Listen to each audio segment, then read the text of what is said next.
हमारे सहयोगी शशिकांत जुड़ गए हैं, उनसे जानेंगे कि रायपुर में इस वक्त कैसा माहौल है। शशिकांत, मैं आपसे ये जानना चाहूंगा कि रायपुर में जनता का क्या कहना है इस बजट को लेकर के।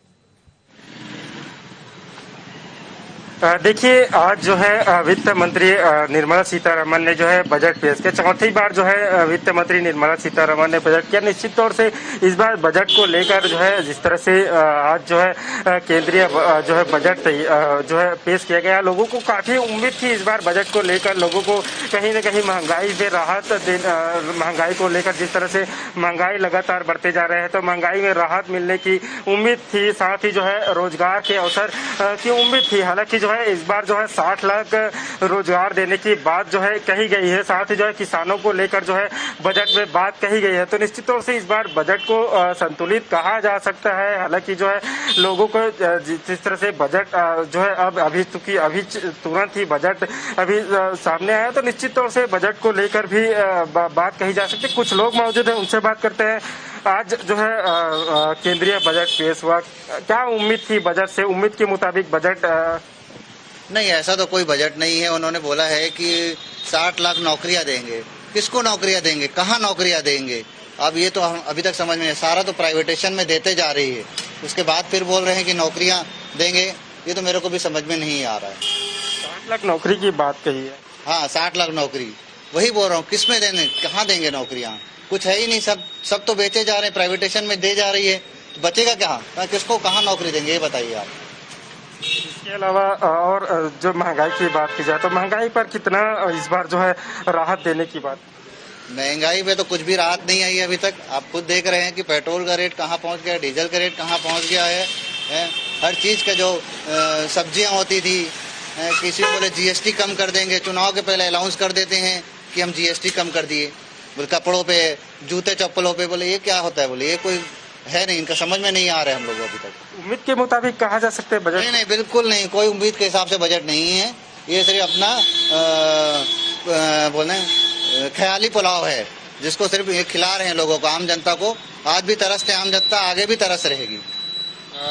जिस तरह से किसानों की बात की है, किसानों में एमएसपी की बात कही है, तो उसको कैसे देखते हैं? नहीं, किसानों के लिए कुछ नहीं किया। जब इतने टाइम तक आंदोलन में बैठे थे, तब उनको कुछ याद नहीं आया। आज किसान याद आ रहा है, क्यों ऐसा?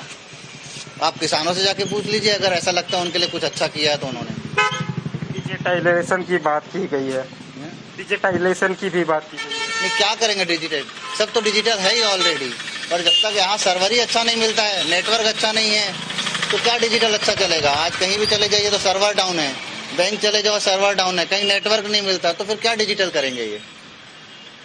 निश्चित तौर से लोगों को काफी उम्मीद थी बजट को लेकर। जिस तरह से महंगाई कहीं न कहीं, जिस तरह से महंगाई आसमान छूती जाए, तो महंगाई को भी राहत से काफी लोगों को उम्मीद थी। लेकिन जिस तरह से जो डिजिटलाइजेशन की बात की गई है, तो निश्चित तौर से जिस तरह से सर्वर एक बड़ी दुविधा जो है सामने आती है। चूंकि जो है हालांकि जो है 5 नदियों को भी जोड़ने की बात कही है। इसके अलावा जो है जिस तरह से जो हाईवे है, हाईवे का भी जो निर्माण है, वो निर्माण करने की बात कही गई है। साथ ही जो है जो आंगनबाड़ी है, आंगनबाड़ी को भी सक्षम करने की बात जो है जो बजट में की गई है। तो निश्चित तौर से इस बार जो है बजट तो तैयार किया गया है, रूपरेखा। कुछ और लोग यहाँ पर मौजूद हैं, उनसे भी बात करने की कोशिश करते हैं। शशिकांत, बजट आज और जानेंगे कि उनकी क्या प्रतिक्रिया है इस बजट को लेकर के।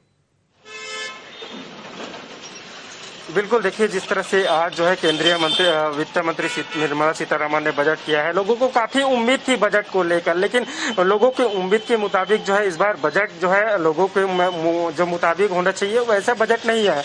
कुछ लोग मौजूद है, आज बजट पेश किया गया, क्या उम्मीद थी और उम्मीद के मुताबिक बजट जो है आज जो पेश किया गया है बजट, क्या फायदा, कितना फायदा जो है आम लोगों को मिलेगा?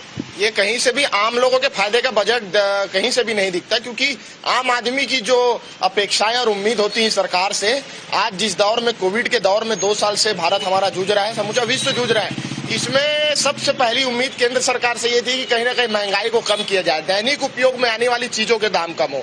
पेट्रोल, डीजल, रसोई गैस, ये 3 मुख्य ऐसी चीजें हैं जिसके दाम कम हो, क्योंकि बेरोजगारी इतनी चरम सीमा पर है।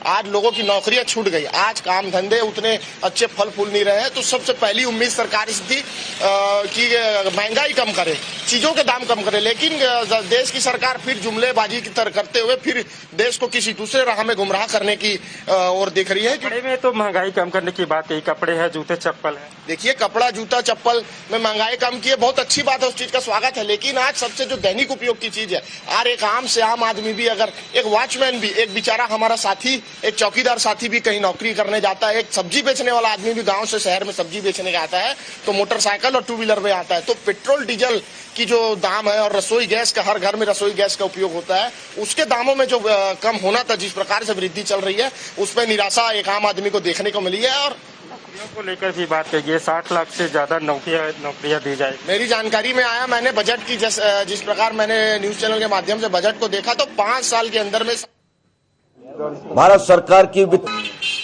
आप क्या कहना चाहेंगे, जिस तरह से व्यापारियों के लिए किस प्रकार के टैक्स में भी जो छूट दी गई है, तो किस तरह से इस बार जो है बजट को देखते हैं?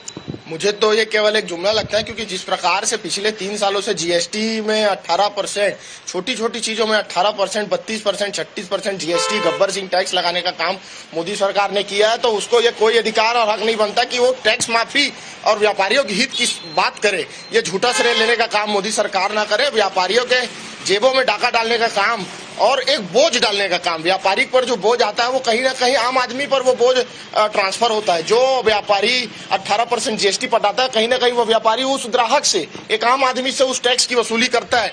आज जीएसटी जिस प्रकार से हावी है सारे देश में, उसके बाद में व्यापारी हित की बात कर अगर मोदी सरकार कर रही है तो ये सरासर झूठ है, फरेब है।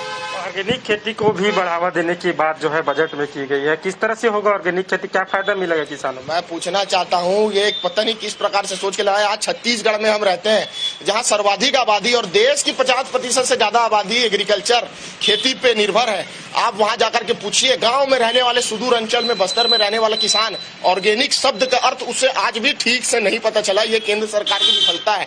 जब वो किसान ऑर्गेनिक शब्द का ही मतलब नहीं जानता, शहर में रहने वाले लोग अधिकतर ऑर्गेनिक मतलब समझते हैं, लेकिन जो किसान है, जो गरीब आदमी मेहनत मजदूरी कर रहा है खेतों में, ऑर्गेनिक शब्द का अर्थ उसे नहीं पता। तो ये ऑर्गेनिक खेती करके केवल एक चुनाव में जाने के कारण ये एक जुमला है, ये केवल बेवकूफ बनाने का और जनता के माइंड को डाइवर्ट करने का। कहीं ना कहीं महंगाई के, पेट्रोल डीजल और रसोई गैस के दामों से जनता के माइंड को डाइवर्ट करने का मुद्दा है और इससे ज्यादा कुछ नहीं।